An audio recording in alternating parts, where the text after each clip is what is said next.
Hello everyone, this is Dolphin Treasure here, and welcome to this year's little Halloween special. Happiest of Halloweens to all those who celebrate, and I hope you get a lot of candy today, and I hope you stay safe and enjoy yourselves. For today's Halloween special, I wanted to reach out to you all to get your finest, scariest stories that has ever happened to you. And boy, do we have a few good tales to tell today. So join me today as we go through some of your scariest stories. One of them being my own, that I will save for last. Before we begin, make sure to subscribe, like the video, comment, and share if you like spooky stories just as much as we do. And with that being said, let's tell some scary tales.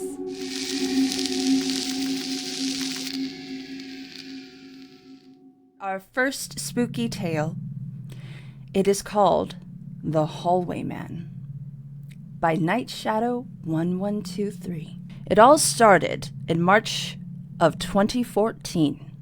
My mom sat next to my soon-to-be deceased grandmother, saying her last goodbyes. However, as my mother held my grandmother's hand, my grandmother told her, pray the Psalm of 91, and in an unknown voice. I don't remember exactly what it's about, but it had something to do with I am no longer here. Why am I mentioning this? Because in my opinion, this is where it all started.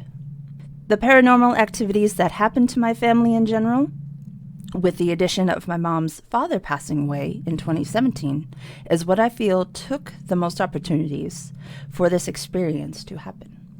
Now, I'm not sure if writing this will have serious consequences. I have respect and do not wish to speak ill of these events. I merely just wish to share the experiences I've had in my life and talking about spirits who live amongst my family. The year is now 2018. For some reason, I do not remember if we visited a psychic or a shaman at that time. They read my mother's palm and said, "You have the ability to aid souls crossing to both heaven and hell. Your husband is your anchor, but your daughter may perhaps develop these powers as well one day." Skipping ahead now to 2020 through 2023. The traumatic pandemic has started. In October of that year, my dad's mother called him one day. Her Alzheimer's had become severe, and she requested for my dad to move in with her to help take care of her. Mom and I agreed for all of us to move in with her. At first, we all thought this was just another symptom of Alzheimer's. But with what my aunt has told us, we all started to believe it was related to the paranormal side of things. Every night in the hallways that led to everyone's bedrooms, I swear I felt a presence of a man standing in the shadows. One time, my grandmother was sitting alone in the dark in a small living room on the second floor. I screamed when I saw her because she stared at me strangely. It made me uneasy. I don't remember if she apologized and went to bed after that. She never did that again. More years passed and I still see the man standing in the hallway, so I always turn the lights on. Even my parents felt a presence there too, and began doing the same thing on top of that. Every once in a while, I kept having deja vu moments or even premonitions of the future, mainly. It all surrounded family members becoming ill or even depressed at times. Thankfully, most of those were just dreams. And now we jump ahead to 2024, to present day. Around August, this incident happened twice back in our old house. I don't know if you can identify this as sleep paralysis or just lucid dreaming, but in 2024, I woke up suddenly seeing a man holding my arm and inserting a syringe into me. I tried to yell and move, but I just couldn't. Then I snapped out of it, and the man was gone. I swear I saw a man with a plastic bag sneak into my room. "Dad?" I spoke, but there was only grunting, quickly scurrying to grab something from my stuffed toys, and then he left. I asked my dad the next day if he came into my room last night, but he said he never went in there in the first place. To this day, that man is now closer to my room each time, always sending shivers down my spine. However, from time to time, I also feel the presence of the other spirits. But unlike the Shadow Man, their energy feels different, like they're watching over me. I do like to think of them as my grandparents taking care of me and being worried about my mother. Ooh, very spooky indeed. You ever get that feeling that you're being watched in your own home and you just can't pinpoint exactly what happens and what's going on, and then you see it in your dreams and you see it out of the corner of your eye while you're awake, never knowing if what you're experiencing is actually happening.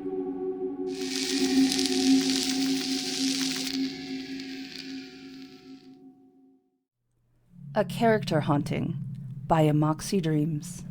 I can tell you about the time I felt like a fictional ghost, Cylindrina, was behind me, as I don't really have very many ghost interactions or scary moments that don't involve any kind of trauma. This started a few years back in 2018, I'd say. I was watching a video about a horror game called Granny. I remember that game fondly. Apparently, there's way more to it than I expected. The video that was made was very gruesome, and it was a story about Cylindrina. It was a fan theory video that I didn't understand at the time, and the video revolved around Cylindrina's death. Her jaw was forced open so wide that it ended up killing her.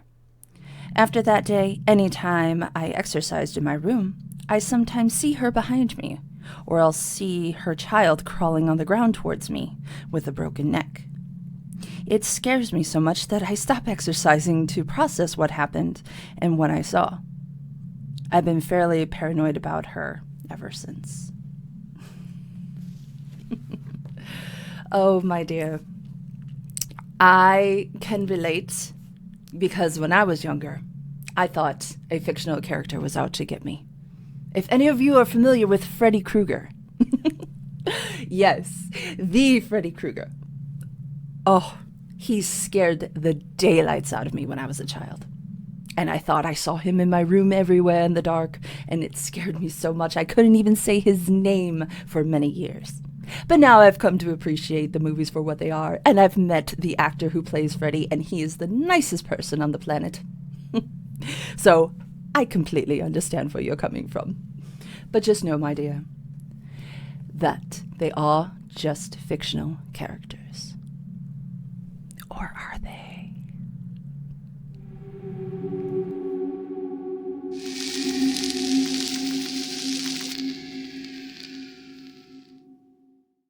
The Fireplace, submitted by Anonymous.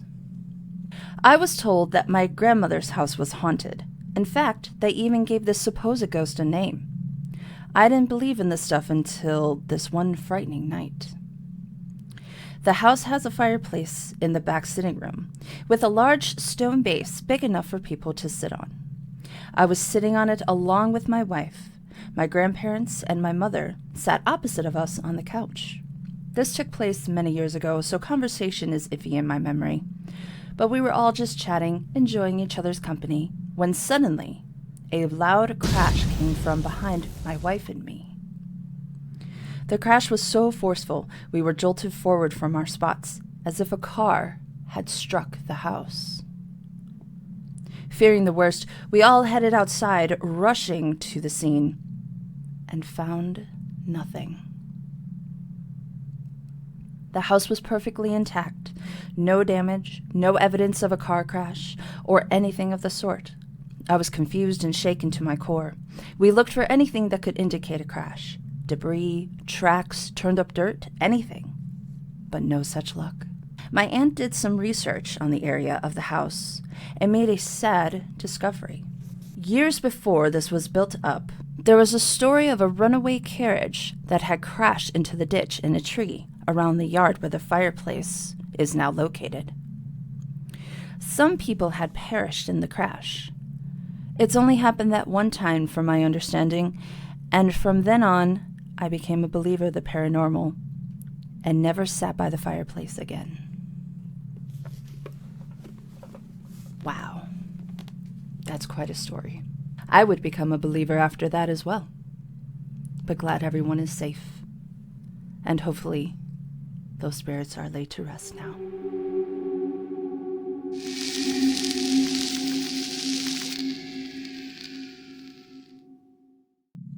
The Knock. Submitted by Anonymous. It was 11:30 at night when this took place in my childhood home. We built it from the ground up in a tame suburban area, so as far as I know, it was all prairie beforehand. Nothing weird about it, so why this happened is beyond me. I've always been a skeptic, but this incident had me spooked. I was in my bedroom that was adjacent to my family room, where we all watched TV and we shared the family computer. My sister was on the computer at the time in the corner of the room, while I was in my bed playing a video game with my door closed. Now, my sister has a distinct knocking habit, soft tapping with a knuckle against the door when she needed something or just wanted to chill. I heard the tapping, just a barely there sound, 3 times. Thinking it was my sister, I got up from the bed and opened the door. My sister had a horrified look on her face from where she sat at the computer and just stared at me. That's when I knew she wasn't the one who knocked. At the time, our house was fairly cluttered, and my room was very small. I could easily reach the door in one stride. With all the clutter in the way, there was no way my sister could have pranked me that quickly. "Did you hear that too?" I asked her. She nodded her head. "I heard that from all the way over here," she said. To this day, we don't have a reasonable explanation, and it only happened that once. Whew. I don't know about you all, but I got chills down my spine with that one. It could have been a mouse knocking at your door, or it could have just been a friendly spirit looking for a cup of sugar. You never know.